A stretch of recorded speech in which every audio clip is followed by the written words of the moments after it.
Hi guys, welcome back to Unconventional Kathy. Today I'm showing you how I made the viral feta pasta recipe. This tastes like something you'd get at a restaurant. It's so easy to make and it's just so delicious. I love making this pasta and my kids love it, so that's always a plus. To start off, you're going to have some olive oil, some feta, some salt, and pepper, and of course your cherry or grape tomatoes. I also used Italian seasoning later on and some basil.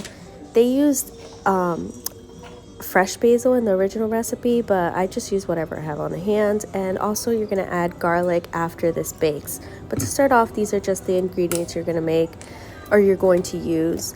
The recipe calls for up to half a cup of olive oil. I didn't want to use all my olive oil, so I used less. So I still think it tasted great either way. So you're just going to season your tomatoes with the salt, pepper, olive oil, and then you're going to add your block of feta, and you're also going to add olive oil, salt, and pepper to that as well.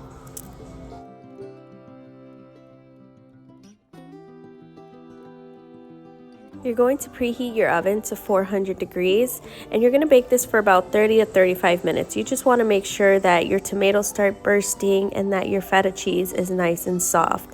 Now I'm getting my pasta ready. I just followed the box instructions and of course added salt to my water to just give those elbows a little bit more flavor. Adding salt to your water really does help, and sometimes I'll add garlic too just to give it a little extra flavor. Now my tomatoes are done, and now is when I add my seasoning. I added basil, Italian seasoning, and of course my fresh garlic.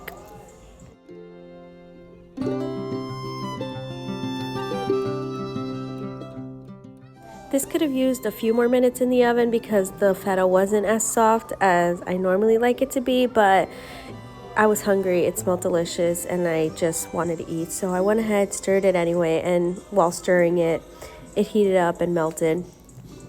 And then I added some heavy whipping cream just to make it a little bit more creamier. You could save some of your pasta water, but I always forget and dump all my pasta water down the drain. So I just added a little bit of heavy whipping cream, and it just makes it even more creamy and delicious. I don't like big pieces of tomatoes, so I just make sure to mash all my tomatoes down. And then once you have all that done, you're going to add your pasta and just stir it all together.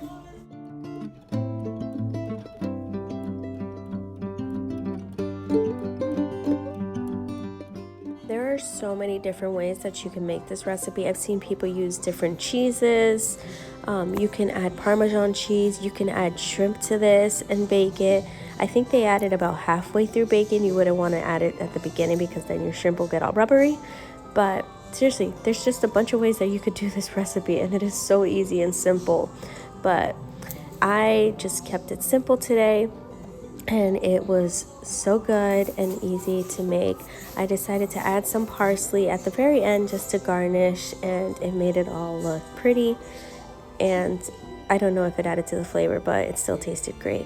But guys, that's all there is to it. I hope you guys give this recipe a try. If you do, please let me know how it goes, and remember to like and subscribe. I hope you guys have a wonderful day, and I will talk to you soon. Bye.